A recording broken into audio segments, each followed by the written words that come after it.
Hi, this is Elliot Fishman, and welcome to our latest talk. And this is going to be on the role of CT in the evaluation of suspected small bowel obstruction. What I'd like to do in this talk is give you some of the background to small bowel obstruction. It's one of the most common things we evaluate for suspected SBO in the ER setting or in the hospital setting.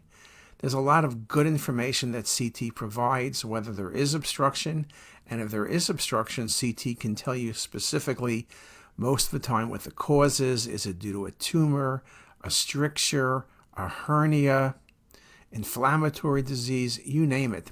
There are many causes for bowel obstruction.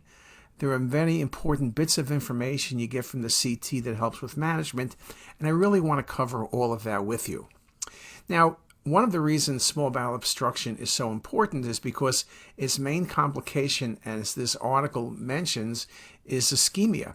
In the emergency setting, CT is the imaging modality of choice for SBO because of its ability to assess the bowel wall, its supporting mesentery, and the peritoneal cavity all at one time. On the other hand, the radiologist who documents intestinal ischemia should think about SBO as a possible cause. So we can do a lot of things. We can see, is there obstruction? Yes or no, a binary classification, and where the obstruction is and why there is obstruction. Once the site of obstruction has been recognized, Scaglione makes the point. The other issue is to assess the cause of obstruction, considering the most common cause of SBO remains unidentified or related to intra-abdominal adhesions. But sometimes we can actually see the adhesions, looking at things like the feces sign. All of these things can indeed be very helpful.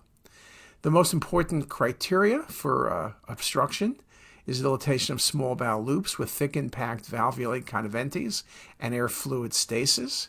The second major criteria for SBO is transition point identification, with the transition point corresponding to the passage from dilated to decompressed distal bowel.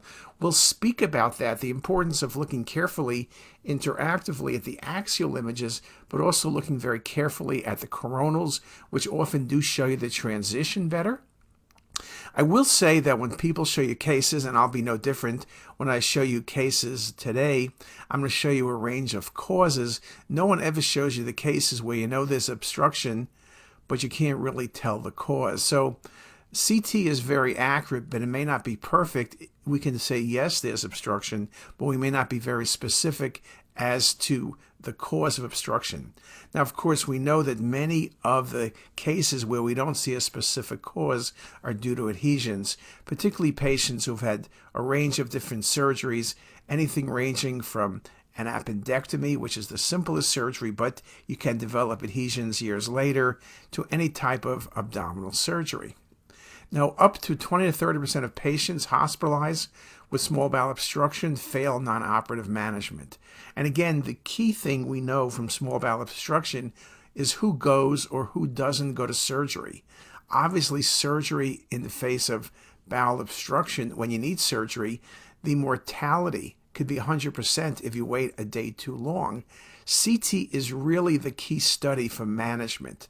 At the end of the day, what CT is very good at doing, amongst many things, is really telling you specifically what needs to be done with the patient. Now, of course, one of the other things, and we'll show examples that CT does, besides looking for dilated bowel, besides looking for transition points, is gives you a really good look at the vessels. So are the vessels patent? Are the vessels occluded? Is there a thrombus? Is there narrowing? Is there twisting because of an internal hernia or volvulus? Schulwolf makes the point in JAMA that in a large, multi-center comparative effectiveness research, a model combining clinical features and CT variables achieved equivalent performance in estimating the need for surgical management within 24 to 48 hours of presentation as clinical variables alone. Furthermore, clinical features alone demonstrated greater accuracy in estimating the need for operative management. Now, this is somewhat controversial, one would say, because I don't know of any surgeon who's going to go to the OR without getting a CT scan first, because the CT will tell you everything about the vessels.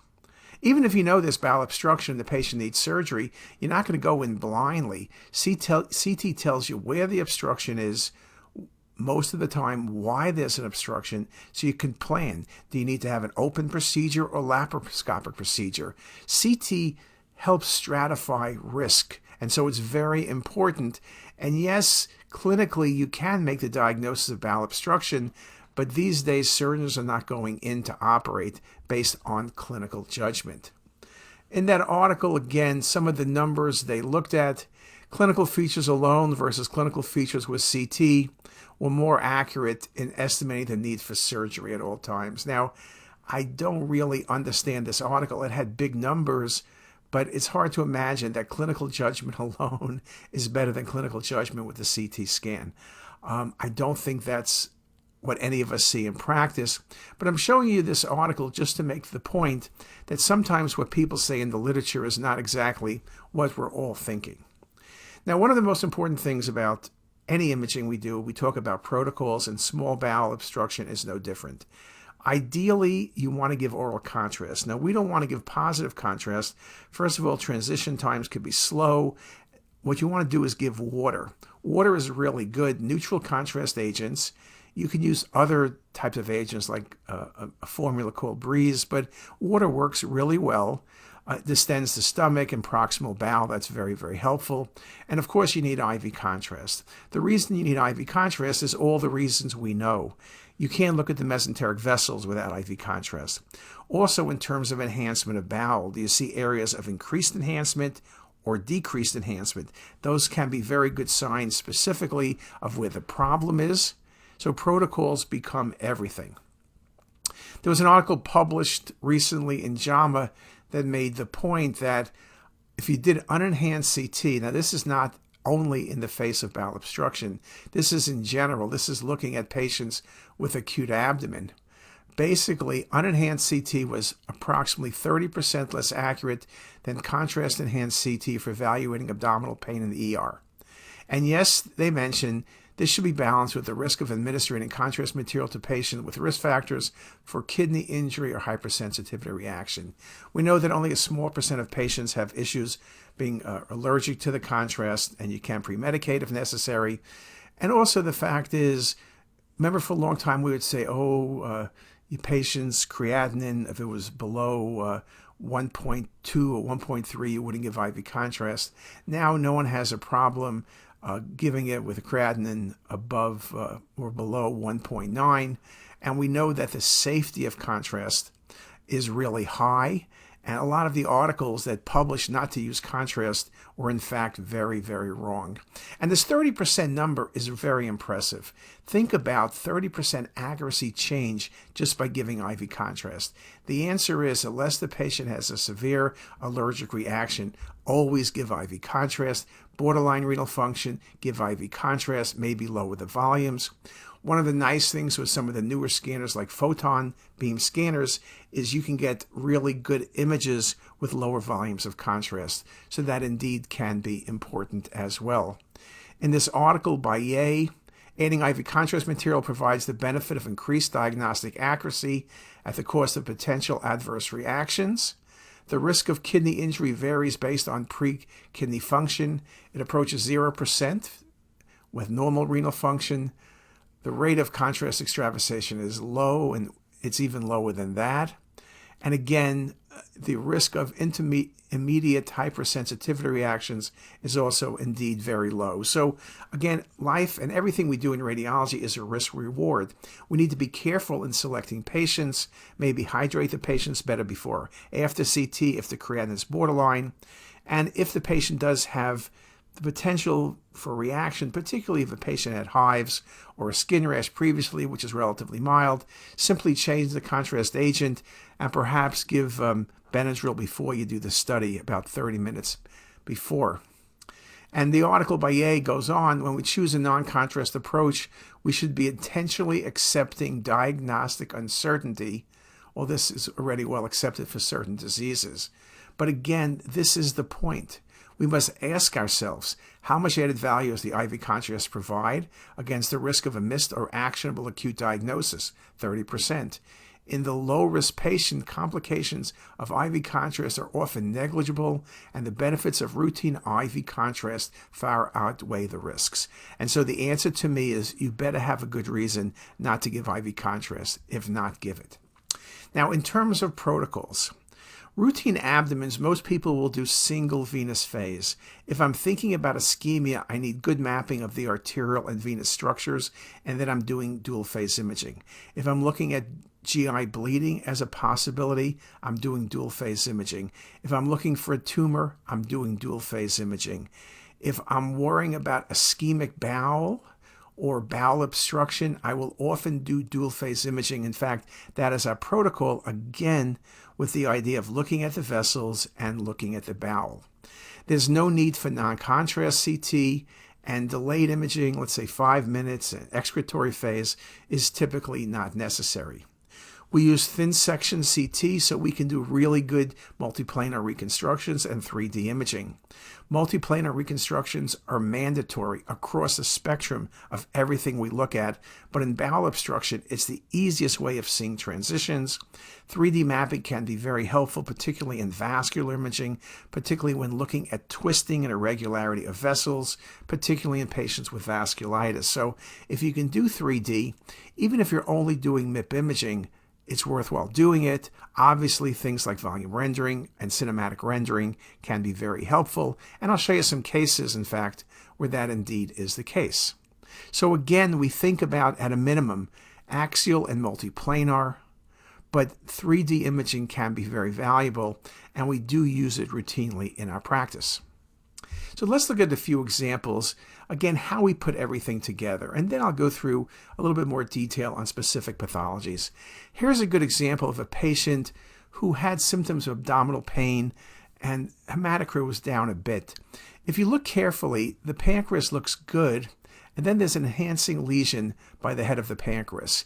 Now, this is a tough case because I could tell you this is a neuroendocrine tumor of the pancreas, hypervascular pancreatic mass.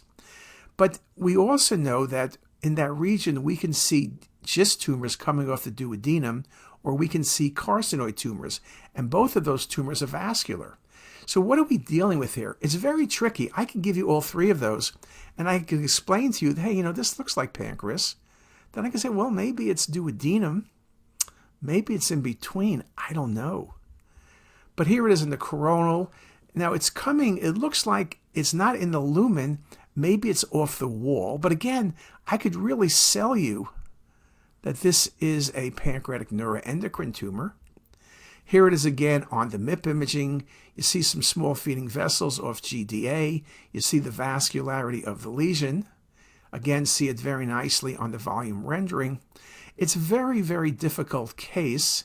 Here it is on the cinematic, where you see the mass nicely shown with some central necrosis.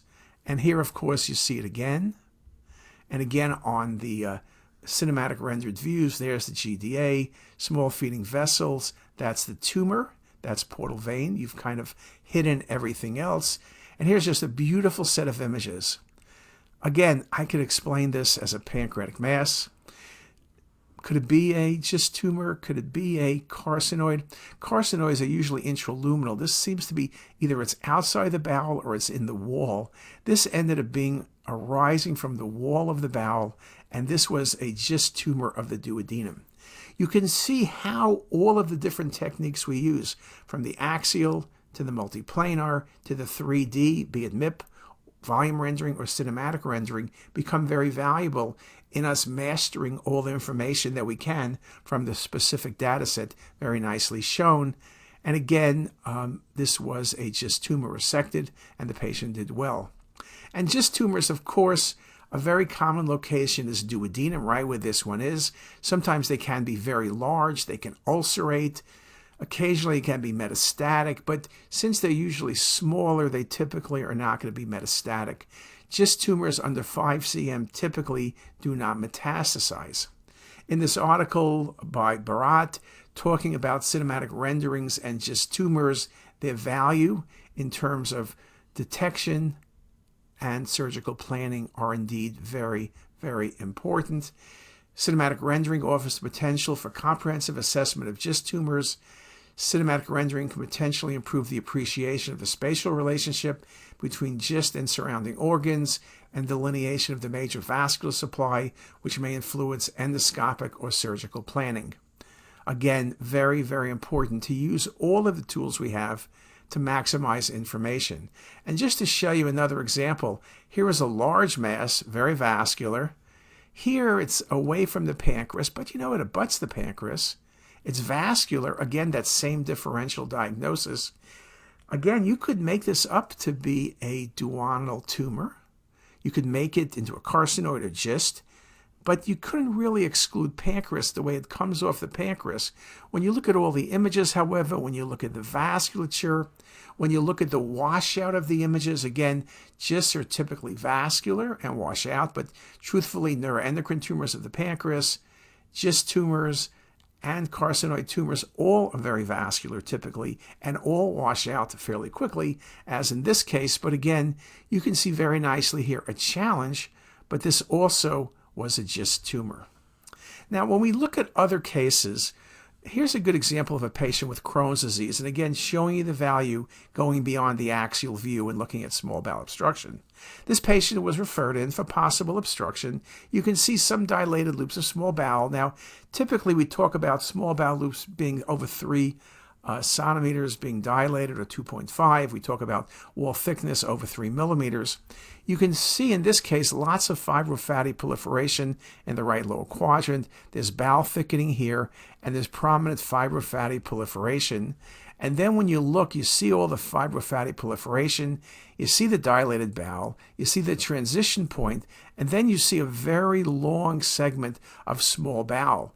There's prominence to the vasa recta, which is probably better seen on the MIP imaging. You can see very nicely the prominent vasa recta, a very, very common appearance in patients with inflammatory bowel disease, especially Crohn's disease, which this patient has. Small nodes in the mesentery near the vessels, again, a very common finding with Crohn's disease. Not specific, but when I see these multiple tiny vessels and this beading type appearance, I'm always thinking about Crohn's disease. And the classic thickened bowel, the prominent vessels, all of these linear lines, which are sub-millimeter, that's called the comb sign, and that's described in Crohn's disease. Just a really nice example here showing you the comb sign. You can see the comb sign as well when you look at cinematic rendering. A really nice look at the inflamed distal small bowel. And when we talk about this, we can talk about the use of CT with cinematic rendering in the evaluation of the small bowel. Here's an article we published within the past year in Emergency Radiology talking about using cinematic rendering in the ER setting. It has the potential to improve upon previously available 3D visualization techniques. It remains important to utilize multiple presets and to examine the axial reconstructions and NPRs as well. So we're not saying look only at the cinematic, but it's really important, and it can be very helpful in defining the extent of disease. And we are looking at ways of being more predictive as to extent of disease and activity of the disease by looking at the cinematic rendered images, because it does a lot of texture mapping. I think we need more work in this area, and we're trying to do some, but I think it has a lot of potential. Now, we also look at diseases like Crohn's disease to look at activity. Here's just a good example of multiple cross-sectional views of the small bowel. You see that halo appearance. You see the long segments of bowel involved. Very classic for Crohn's disease. Again, just like the last case, lots of prominence of the vasa recta. This is where the MIP imaging works very well.